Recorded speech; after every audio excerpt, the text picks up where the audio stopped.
The waters of the Tigris River have flowed through the heart of Mesopotamia for thousands of years, acting as the lifeblood of civilizations that rose and fell upon its banks. But in the early months of the year 1258, the composition of that water changed. Witnesses and historians from the era recount a horrifying transformation that took place over several days. First, the river ran red. It was a thick, visceral crimson, stained by the blood of hundreds of thousands of scholars, soldiers, women, and children who were slaughtered in the streets and thrown into the current. Then, as if the waters themselves were mourning the death of intellect, the river turned black. This was not the black of silt or mud, but the black of ink. It was the dissolving wisdom of centuries, the melting wash of philosophy, mathematics, astronomy, and poetry from millions of books looted from the House of Wisdom and cast into the water to form a bridge for the invaders' horses. This visual nightmare marked the end of the Islamic Golden Age. It was the physical manifestation of a cultural decapitation. But while the destruction of the city of Baghdad was a tragedy for humanity, the specific fate reserved for its ruler, the Caliph al-Mustasim and his royal family, was a masterclass in calculated cruelty. It was a punishment designed to be worse than death. It was designed to dismantle the very idea of their divinity, to humiliate them with their own opulence, and to erase a dynasty that had stood for half a millennium. To understand the sheer magnitude of this event, we cannot simply look at the moment the walls fell. We must understand what was lost, the arrogance that invited the catastrophe, and the terrifying nature of the storm that arrived from the east. For 500 years, the Abbasid Caliphate had reigned as the spiritual and political center of the Muslim world. Baghdad was not merely a capital city, it was the center of the world. It was the round city, a marvel of urban planning and architectural splendor where the wealth of the Silk Road converged. In the 13th century, while Europe was still clawing its way through the muck of the Dark Ages, Baghdad was a beacon of light. It was a city of hospitals, observatories, and public libraries. It was a place where the works of Plato and Aristotle were translated and preserved, where algebra was refined, and where the human eye was first understood through the study of optics. At the center of this jeweled metropolis sat the Caliph. By the mid-13th century, the political power of the Caliphate had waned significantly compared to its zenith, but its symbolic power remained absolute. Al-Mustasim Billah was the 37th Caliph of the Abbasid dynasty. To his people, and to millions of Muslims stretching from Spain to India, he was the commander of the faithful, the shadow of God on earth. He lived a life of unimaginable luxury, sequestered behind heavy curtains and golden gates, surrounded by poets, musicians, and sycophants who assured him of his invincibility. This isolation bred a fatal arrogance. Al-Mustasim believed that his position was divinely protected. He believed that if Baghdad were ever threatened, the entire Islamic world would rise up in a holy war to defend him. He was a man asleep at the wheel of history, unaware that the rules of the world had changed. He did not realize that a force was approaching that cared nothing for his lineage, his religion, or his history. That force was the Mongol Empire. Under the leadership of Genghis Khan, the Mongols had exploded out of the steppes, conquering with a speed and efficiency that defied comprehension. By the time Genghis's grandson, Hulagu Khan, took command of the Western campaign, the Mongol war machine had been refined into an unstoppable instrument of destruction. Hulagu was given a specific mandate by the great Khan Möngke to subdue the Middle East. His orders were simple and binary. Those who submitted would be spared and taxed. Those who resisted would be annihilated. The Mongols were not mindless savages as they were often portrayed by their victims.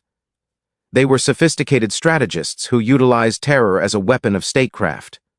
They understood that the most efficient way to win a war was to break the enemy's mind before the first arrow was loosed. When a city resisted, the Mongols did not just defeat it, they made an example of it so horrific that the next city would throw open its gates in terror. As Hulagu marched toward Baghdad, the warning signs were everywhere.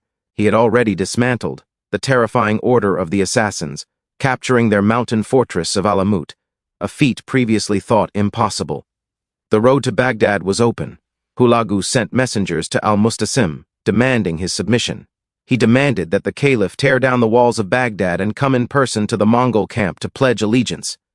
Here, the tragedy of the royal family begins, rooted in hubris and bad advice. The caliph's vizier, Ibn al-Alqami, has gone down in history as a treacherous figure, with many sources suggesting he downplayed the threat and encouraged the caliph to provoke the Mongols, perhaps out of sectarian spite. Whether through treachery or sheer incompetence, al-Mustasim made the worst possible decision. He did not submit, but he also did not prepare for war. He sent a blustering, insulting reply to Hulagu. He called the Mongol warlord young and ignorant, warning him that if he attacked Baghdad, the wrath of God and the armies of the faithful would consume him. Hulagu's response was chillingly calm. He simply continued his march. The caliph, believing his own bluff, failed to strengthen the city walls. He failed to recall his troops. To save money, he had actually disbanded a significant portion of his army in the months leading up to the siege. When the Mongol army arrived in January of 1258, the people of Baghdad looked over their walls and saw the end of the world. The Mongol army was a leviathan, numbering perhaps 150,000. It included not just Mongol horsemen, but Chinese engineers, Christian auxiliaries from Georgia and Armenia, and Persian conscripts. They brought with them siege engines of terrifying power, catapults capable of hurling massive stones and pots of burning naphtha. They surrounded the city, completing the circumvallation with frightening speed. They built a palisade and a ditch around the entire circumference of Baghdad to ensure that no one could escape. The trap was shut. The siege itself was short. The Abbasids were hopelessly outmatched. When the caliph finally sent out his cavalry to engage the Mongols simply flooded the plains by breaking the dikes of the Tigris, trapping the Baghdad army in the mud where they were slaughtered. Inside the city, panic set in. The bombardment began. The walls were breached. The Golden Gate, the symbol of Abbasid power, was hammered into dust. Realizing that his divine protection was not materializing, al-Mustasim tried to negotiate. He sent envoys offering tribute. Hulagu refused them. The time for talk had passed. The Mongol warlord was no longer interested in submission, he was interested in punishment. On February 10th, the caliph emerged from the city to surrender. He walked out of the gates with his 3 sons and 3,000 of the city's dignitaries, judges, scholars, and nobles. This moment, the surrender, is where the true horror began for the royal family. Hulagu received the caliph not with anger, but with a deceptive, terrifying hospitality. He asked the caliph to order the people of Baghdad to lay down their arms and come out of the city so that a census could be taken. The caliph, desperate to save his own life and believing he could still negotiate a puppet status, obeyed. The defenders of Baghdad laid down their swords and marched out. As they exited the gates in long columns, they were separated into small groups by the waiting Mongol soldiers and systematically beheaded. With the city defenseless, the sack of Baghdad began. It is difficult to articulate the scale of the violence that followed. For a week, the Mongols were given free rein. The city became a slaughterhouse. Palaces, mosques, and hospitals were looted and burned. The House of Wisdom was destroyed. But while the city burned, Hulagu turned his attention to al-Mustasim. The treatment of the caliph was a carefully orchestrated theater of humiliation. Hulagu wanted to demonstrate that the caliph was not a god, but a man, and a weak one at that. There is a famous account, perhaps embellished by time but emotionally true to the Mongol philosophy, regarding the caliph's treasure. Hulagu ordered the caliph to show him where his gold was hidden. Al-Mustasim, trembling, revealed an underground courtyard filled with cisterns packed with gold ingots, jewelry, and precious stones. The sheer volume of wealth was staggering. Hulagu looked at the gold, then at the caliph, and asked a simple question. If you had so much gold, why did you not use it to pay your soldiers? Why did you not use it to reinforce your walls? Why did you whore? Do it while your kingdom fell. The caliph, bereft of answers, mumbled that it was the will of God. Hulagu replied, "Then what happens to you next is also the will of God." According to the accounts of Marco Polo and other chroniclers, Hulagu then locked the caliph in his own treasury. He placed the royal dinner service before him, gold plates, gold goblets, gold trays, but gave him no food or water. The caliph was left to starve amidst the greatest fortune in the world. He was told to eat his gold if he loved it so much. It was a psychological torture designed to highlight the utter uselessness of material wealth in the face of raw power.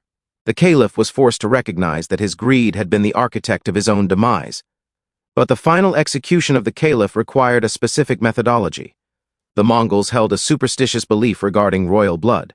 They believed that spilling the blood of a king onto the earth would offend the spirits of the sky and bring bad luck to the executioner. Therefore, when they decided to kill a rival monarch, they had to do so without shedding a drop of blood externally. This was not an act of mercy, it was a loophole in their own spiritual law that allowed for immense brutality.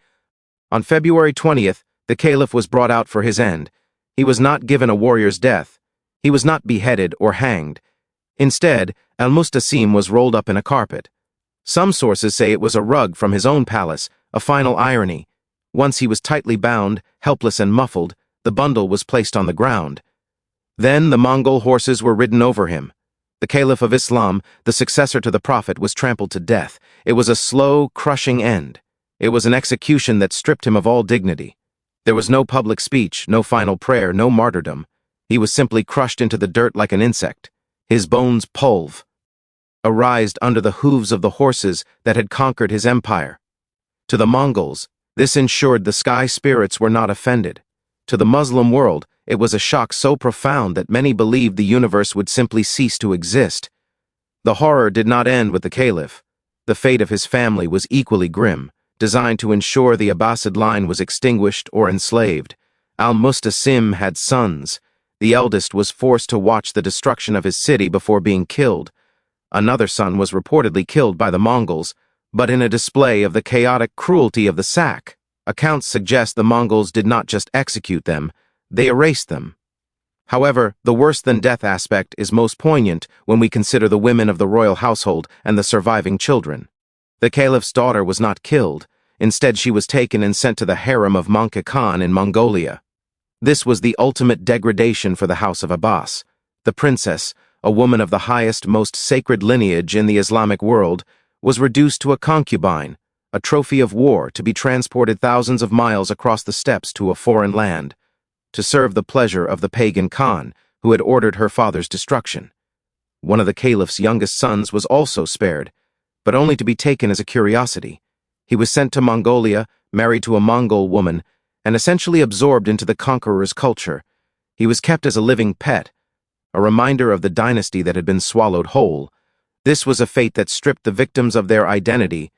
They were not allowed to die as martyrs, they were forced to live as symbols of their own defeat. The Mongols also captured the extended royal family, the aunts, the cousins, the distant relatives who lived in the lap of luxury within the palace complex. These women and children were distributed among the Mongol commanders like spoils of war. The sheer scale of this enslavement is hard to fathom. We are talking about women who had lived their entire lives behind veils, never seen by common men, educated in poetry and the Quran, suddenly thrust into the brutal reality of a nomadic army camp. They were dragged from the marble halls of Baghdad to the yurts of the Central Asian steppes. The psychological impact of this cannot be overstated. In the medieval worldview, the caliph was the linchpin of the cosmic order. For him to be rolled in a rug and trampled, for his daughters to be enslaved, for his capital to be turned into a graveyard, it shattered the psyche of the region. Historians wrote that for years after the sack, the city of Baghdad remained uninhabited, a ruin haunted by the smell of death. The irrigation canals, neglected, silted up. The fertile fields turned to desert. The population, which had once hovered near 1 million, was reduced to a fraction of that, and those who remained were survivors of an apocalypse. The Mongols had effectively proved that the divine right of kings was a myth.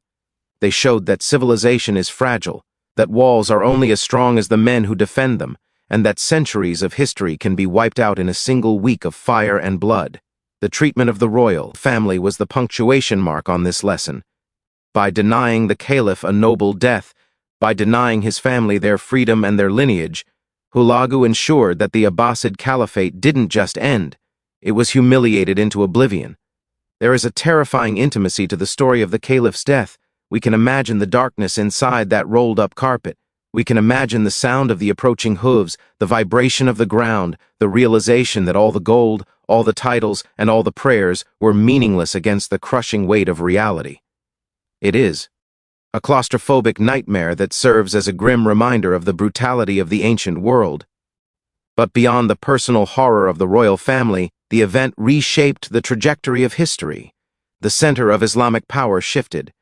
With Baghdad gone, the focus moved to Cairo, where the Mamluks, warrior slaves, would eventually manage to do what the Abbasids could not: stop the Mongols. But the intellectual momentum of the Golden Age was broken. The books were gone. The scholars were dead. The sense of security that allows science and art to flourish was replaced by a sense of survivalism. In the end, what the Mongols did to Baghdad's royal family was indeed worse than death, because it stripped them of their humanity before ending their lives. It turned them into props in a demonstration of power. Al-Mustasim was not remembered as a tragic hero who fell defending his people. He was remembered as the miser who starved among his gold, the ruler who was trampled in a rug. His legacy became a cautionary tale of incompetence and arrogance. The waters of the Tigris eventually ran clear again. The ink washed away, and the blood diluted into the sea. Baghdad was eventually rebuilt, though it would never reclaim its former glory as the center of the world, but the scar remains on the history of the region. The fall of the city serves as a permanent testament to the ruthlessness of the Mongol expansion, and the fate of the caliph remains one of the most singular, gruesome, and symbolic executions in the annals of human history. As we look back on this event, we are reminded that civilizations do not die of natural causes. They are murdered, and often the murder begins at the top, with a failure of leadership, followed by a punishment that seeks to destroy not just the body, but the soul of a culture.